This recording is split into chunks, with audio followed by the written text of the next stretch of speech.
este caso, si así fuera, la filosofía política, como usted lo ha manifestado al principio, ha jugado un papel trascendental y fundamental. ¿Cuál ha sido? Que ha podido imaginar cómo pensar en determinados tiempos la ciudad, el Estado, la comunidad y el poder político. Porque la filosofía política, si usted se pone a pensar, siempre ha trabajado en ese momento constitutivo de cómo la política tiene que tener el elemento donde se materialice, y el elemento donde se materializa necesariamente tiene que ser el poder político constituido, pero ese poder político constituido deviene, como usted ha manifestado, de una antropología, de una historia, de un sentido común, de una tradición en la que esos pobladores, esas personas han decidido en ese momento constituir una comunidad territorial, un estado, lo que podamos nosotros denominar. Si esto es así, esta relación de estos dos grandes pensadores, Platón y Aristóteles, ¿qué nos podemos decir? ¿Qué ejercicio o qué lección nos dejan para poder entender de este tiempo que ha sido la época griega? ¿Qué es la filosofía política? Y en este momento, ¿qué es lo que nos trasladan en conocimiento, volando un poco hacia el tiempo, por ejemplo, contemporáneo? Porque la filosofía política es uno de los elementos fundamentales en las ramas, por ejemplo, de los saberes, del pensamiento, de las ciencias. ¿Qué es lo que nos enseña este pequeño momento, esta pequeña constitución, se puede decir, del pensamiento griego, de Platón y Aristóteles, retrotrayendo a nuestro tiempo contemporáneo, doctor? Bueno, quiero hacer algunas precisiones, ¿no? Aristóteles no habla de república. La palabra república es res publica y eso es latín. En griego él dice politeia, y politeia se traduce así, lo traduce por ejemplo Santo Tomás de 18 siglos después, por democracia. Y la degeneración de la democracia, dice Santo Tomás, también lo hace Cicerón poco tiempo después, sería la demagogia. Lo que tiene bastante sentido, ¿no? La democracia está bien, pero corre el riesgo de convertirse en demagogia. Por otra parte, él dice koinonía. Aristóteles es una palabra griega que significa comunidad. Y esta palabra es la que se refiere a un momento complejo de la vida común. No es la aldea, es la polis. Entonces la polis, la ciudad-estado, es una koinonía y es una comunidad. Y ahí en la comunidad hay que establecer las formas de organización política. Ahora bien, cuando él define al hombre, por eso es la importancia de toda antropología filosófica, y dice zoon politikon. ¿Eso qué significa? Es el animal político. Las palabras zoon politikon en griego, que es la definición del hombre, literalmente sería animal político, es decir, animal que vive en la polis. Y eso se entiende que es el animal que puede hablar. Es decir, la vida en la comunidad, la vida política, significa la posibilidad de hablar. Y esto significa posibilidad de deliberar racionalmente. Eso significa la posibilidad de decidir de manera racional, deliberativa, qué se va a hacer respecto de los temas públicos. Y esa era la eclesía. La eclesía es el nombre de la asamblea donde participaban, según las reformas de Clístenes, de Solón, etcétera, quienes formaban parte de los demos, es decir, de los barrios. No había representantes. Yo no elegía a alguien que vaya a hablar por mí. Yo iba directo a la eclesía, pero obviamente habían varias restricciones.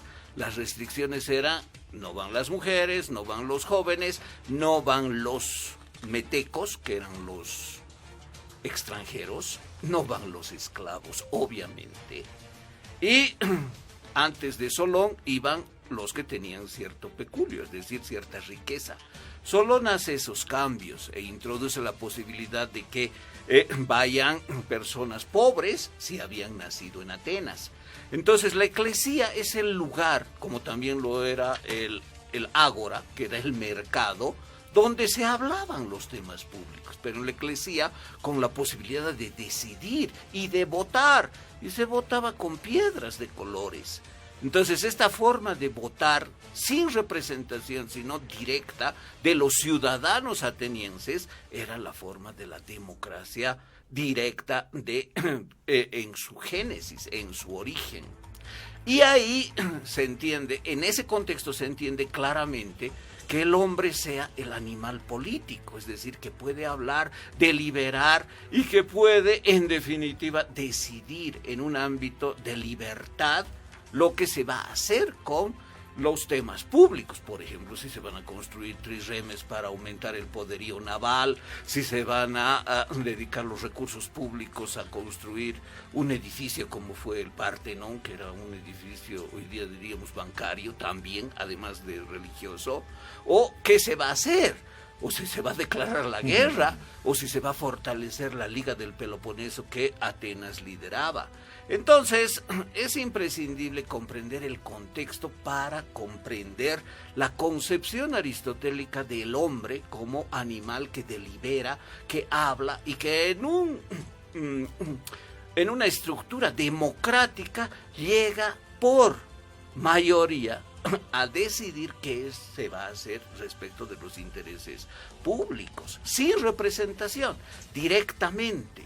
Ahora bien, él cree que el mejor gobierno es democrático, con características también que tienen que ver con que gobiernen los mejores. Y claro, todo esto tiene riesgos, como la demagogia es el riesgo de la democracia. ¿Qué es la demagogia? Que aparezcan líderes plebiscitarios que empiecen a hablar, convencer, enaltecer y a soliviantar impulsos de la plebe para empoderarla a la plebe y para motivar que haya acciones más violentas e impositivas en detrimento de la razón. La discusión racional es lo fundamental, de argumentos, pero obviamente eso tampoco está exento de peligros. Y hubo varios complots en la propia eclesía, se conocen algunos, que terminaron con el ostracismo de Temístocles, por ejemplo, el héroe de Salamina, y otros hechos que muestran que la democracia, como él la plantea, es decir, la politeia, tenía riesgos y era muy consciente de eso, y la estructura debe darse de tal manera para evitar esos riesgos. Y de esa manera, así es posible conseguir el bien común, es decir, que las decisiones beneficien a la mayoría en función de los intereses de la mayoría y no para sectores y mucho menos para los gobernantes. Correcto. Entonces, en ese sentido, no se puede decir que la filosofía política sea esto. La filosofía política es lo que dicen los autores clásicos. Y el planteamiento de Platón, que hemos visto bastante utópico, de una sociedad ideal en la que los gobernantes y militares no tienen familia, no tienen propiedad privada, etcétera, es muy diferente del planteamiento de Aristóteles, que era su discípulo y que pudo, como tú dijiste, comparar casi 160 constituciones, de las que quedó solo una, la Constitución de Atenas, es decir, las otras constituciones se perdieron. Ahora, ese trabajo no es que lo haya hecho él solo, él fue maestro de Alejandro Magno. Y Alejandro Magno le proveía de toda la cultura del mundo antiguo para el enriquecimiento del Liceo. El Liceo era la escuela de Aristóteles, que era casi como un museo. Es decir, tenía animales lo más exóticos del mundo conocido. ¿Quién le enviaba? Alejandro, su discípulo. Tenía objetos de la cultura material, por ejemplo, vasijas, pergaminos y todo lo que Alejandro conquistaba, que podría ser en la India o en Egipto, le enviaba a su maestro para que su grupo de discípulos analizara, conociera. Entonces era un trabajo realmente monumental, con una información empírica incomparable.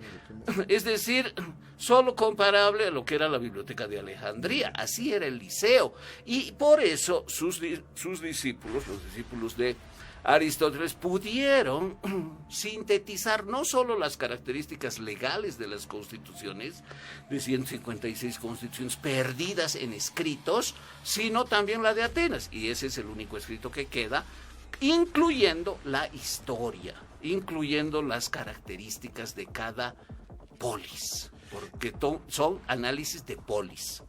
Es interesante lo que está manifestando, justamente le estamos dando cabida para que nos pueda aclarar sobre la temática que hemos planteado el doctor Blitz Lozada, para que tengamos gran parte, ¿no es cierto?, de las partes constitutivas o de las partes más importantes del pensamiento griego, justamente ilustradas de una manera muy adecuada por el doctor en la parte del pensamiento de lo que ha expresado Platón y sobre todo Aristóteles. Ahora, doctor, la última pregunta para irnos al corte. La filosofía política ha tenido mucho, se puede decir, mucho impacto, mucha influencia a partir del siglo XVI, donde se da un quiebre fundamental entre lo que representa la separación de la religión y la política. Es decir, se puede decir de este campo en el cual empieza a emerger o empieza a separarse el pensamiento racional del pensamiento teológico, podríamos decirlo más concretamente. La filosofía política ha tenido que ver mucho con el racionalismo, porque ahí empiezan a surgir, por ejemplo, Maquiavelo, que empieza a sugerir y a pensar en la constitución del Estado Nacional. Empieza a emerger un gran mercantilismo. Empiezan justamente a separarse ese carácter individual de las personas, de imaginar, ¿no es cierto?, a partir de la razón, a partir de la imaginación y de la creatividad, un mundo posible. Y es justamente cuando se da paso a este momento que se va a denominar la modernidad. Es decir, estamos hablando de algo fundamental en el cual la filosofía política tiene que ver mucho, porque en el campo propiamente del estudio de la política aparecen, como usted lo ha situado, aparece Hobbes, aparece Locke, aparece Rousseau, aparecen ya los pensadores de la sociología positivista, aparece Marx, antes que Marx aparece Hegel. Entonces estamos pensando ya de un corte fundamental en este tiempo, en el cual particularmente la filosofía política ha representado históricamente un paso fundamental en lo que en la actualidad representa o es este mundo contemporáneo. Mucho tiene que ver, porque es una ligazón de cosas en las que naturalmente o de forma coherente y lógica se ha trazado a lo largo de esta historia. Entonces, un poco para después aterrizar en este mundo contemporáneo, quisiera un poco que usted nos explique cómo la filosofía política ha intervenido en este tiempo tan fundamental a partir del siglo XVI, como es el racionalismo. Después aparece el iluminismo. ¿Cómo influye justamente en esta separación entre la religión y particularmente la política? Bueno, para concluir el tema de la cultura griega, hay que decir también que si bien Platón y Aristóteles son clásicos, había una concepción política en Sócrates, como tú has dicho, pero también había concepciones políticas en los presocráticos. Entonces no se reduce la cultura occidental a Platón y Aristóteles. Claro. Heráclito, por ejemplo, tenía un pensamiento bastante misógino respecto de la política y un desprecio muy grande de la política. Entonces hay que comprender y conocer a los autores para diferenciar, y no se puede decir, bueno, hasta el siglo, no es el siglo XVII, no es el siglo XVI, Maquiavelo vive los primeros años del siglo XVI, y su obra también es de esa época. Entonces ha habido una separación, hay una continuidad y también hay cambios, sin duda, pero la Edad Media, desde San Agustín, que vive en el siglo V, hasta Santo Tomás, que vive en el siglo XIII, muere en el 1275, es un tiempo, 800 años, evidentemente de supremacía de la teología. Pero no hay que pensar que eso es similar a Grecia. precisamente el pensamiento griego, incluido el presocrático, fue muy diverso. Platón y Aristóteles son los clásicos del mundo griego en cuanto a la filosofía y la filosofía política, pero son solo dos de otros más. Entonces, para hablar de la filosofía política es necesario conocer muchos autores. Tú aquí me has mostrado tu libro, que me parece excelente, de Leo Strauss, que es la historia de la filosofía política, donde precisamente están los más importantes, los clásicos, y no se puede decir que la filosofía política comience el siglo XVI, no, ni la modernidad. En realidad, el Renacimiento es, claro, un regreso, el renacer de la antigüedad. Es decir, no es algo nuevo, es más bien volver a lo más antiguo, que es el mundo griego y el mundo romano. Cicerón es el más importante autor filosófico político del Imperio Romano. También lo es Polibio, ¿no?, que fue historiador griego, pero en el mundo romano. Entonces, el Renacimiento es un retorno precisamente al mundo clásico griego-romano, greco-latino. Y eso implica que no es un cambio sustantivo de las viejas ideas. Ahora, ¿cuál es el mérito de Maquiavelo? Maquiavelo primero tiene un método histórico, es decir, él era historiador, no hay que olvidar que escribió la historia de Florencia. Es de Tito Livio también, ¿no? También, claro. Entonces, él como historiador era muy conocedor de la historia, especialmente grecolatina. Y los fundamentos de la carta a Lorenzo el Magnífico son fundamentos históricos. Es decir, no son ideas que él las establece porque no podía dormir una noche de insomnio, sino porque conocía la historia. O sea, siempre la base es la historia para su concepción de la política, y la historia política no es la de la Edad Media, es la historia política de la antigüedad que él analiza y dice, siempre ha sido así, los gobernantes siempre han actuado así, pero hasta ahora nadie ha explicitado esa forma de actuar, que en definitiva no tiene moral, no tiene ningún resquicio, no tiene ningún límite. Y en ese sentido, el Renacimiento es sin duda la explicitación de lo que hubo siempre, pero además dentro de la teoría de las élites. Se da el texto político no para el pueblo, no para la comunidad. Aristóteles no escribía para una élite, tampoco Platón posiblemente más, pero Maquiavelo sí lo hacía, y es en realidad un texto secreto, es una carta que no podía ser conocida por el pueblo, porque le está diciendo al príncipe hasta dónde puede llegar, y no hay ningún límite en lo que puede hacer, porque todo vale mentir, vale traicionar, vale asesinar, y eso está bien, y esa es la virtud para el gobernante. Entonces, esa manera de plantear el ejercicio del poder, sin duda, es cínica, es secreta, es una teoría. No es ahistórica, es más bien histórica, porque dice que todo se basa en la historia. Es decir, los gobernantes siempre han gobernado en la historia así, solo que nunca lo han dicho de manera cínica, sin ninguna vergüenza, sin ningún resquemor, sin escrúpulos, y al contrario han desarrollado discursos éticos para edulcorar su práctica real.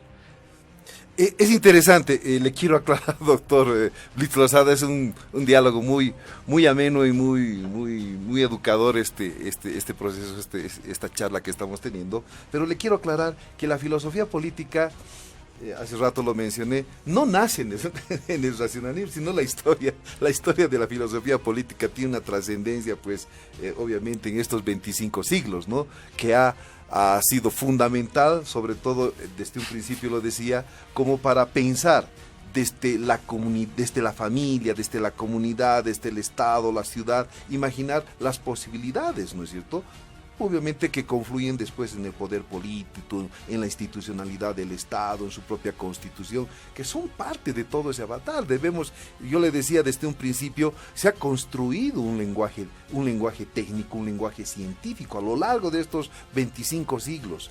Por supuesto que sí, en el pensamiento político. Ahora las cosas podemos denominar por su nombre. En el caso específico, por ejemplo, cuando estamos estudiando la política. Por supuesto. Pero la filosofía política ha sido, en su tiempo, pues la filosofía política ha tenido un impacto en lo que ha sido la Grecia, en lo que ha sido Roma, porque después de Roma viene el cristianismo, pero el cristianismo también se ha alimentado mucho de toda esa tradición antropológica que dice usted, histórica, en donde justamente las personas más mentadas, en este caso San Agustín y Tomás de Aquino, han utilizado la tradición griega justamente para fundamentar, por ejemplo, la ciudad de Dios, en el caso de San Agustín. En el caso propiamente de Santo Tomás, se está hablando de cómo existen las diferentes clases, ¿no es cierto?, de ciencias, y la más superior obviamente tendría que ser la teología. Obviamente, todo esto tiene una lógica, una tradición y una historia en la que particularmente la filosofía política ha dado mucho a la civilización, por lo menos del pensamiento de Occidente. No estoy hablando de otros sectores o de otros espacios territoriales del mundo. Solamente estoy hablando, en este caso, me estoy dirigiendo en este caso a lo que es Occidente. Vamos a irnos a un pequeño corte. Retornamos en unos minutos, por favor.